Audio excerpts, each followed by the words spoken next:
వెట్రివేల మురుగన కరోహర భక్తులందరికీ కార్తీక మాస పర్వదిన శుభాకాంక్షలతో పాటు ఈరోజు జరుగుతున్న క్షీరాబ్ధి ద్వాదశి పర్వదిన శుభాకాంక్షలను నా హృదయపూర్వకంగా తెలియజేసుకుంటున్నానండి.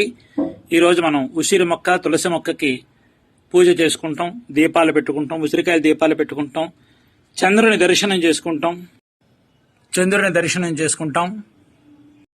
భక్తులందరూ ఆయురారోగ్యాలతో, అష్టైశ్వర్యాలతో, భోగభాగ్యాలతో, సిరి సంపదలతో, ముఖ్యంగా బిడ్డా పాపలతో మీ ఇల్లు ఎప్పుడు కూడా కళకళలాడుతూ వంశాభివృద్ధి కలుగుతూ కార్తీక దామోదరుని యొక్క అనుగ్రహం చేత 10 కాలాల పాటు మీరందరూ చల్లగా ఉండాలని, మీ వృత్తి, ఉద్యోగ, వ్యాపార, వ్యవసాయ రంగాలన్నీ కూడా మరింత వృద్ధిలోకి రాణించాలని, పరమేశ్వరుని యొక్క అనుగ్రహం చేత ప్రతి ఇల్లు కూడా నిత్య కళ్యాణం పచ్చతోరణంగా శోభాయమానంగా వర్ధిల్లాలని చెప్పి ఈ సమక్షంలో నేను కార్తీక దామోదరుని ప్రార్థన చేస్తున్నానండి.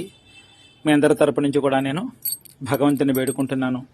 సర్వే జన సుఖినో భవంతు, సమస్త సన్మంగళాని భవంతు, సర్వం శ్రీ సుబ్రహ్మణ్యేశ్వరార్పణమస్తు, శుభం భూయాత్.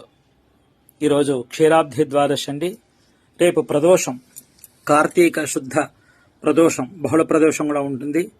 రేపటి రోజున కార్తీక దామోదరునికి ఆరాధనతో పాటు ప్రదోషకాల ఆరాధన ఈశ్వరునికి చేసుకోవడం బహు విశేషమని చెప్పుకోవాలండి.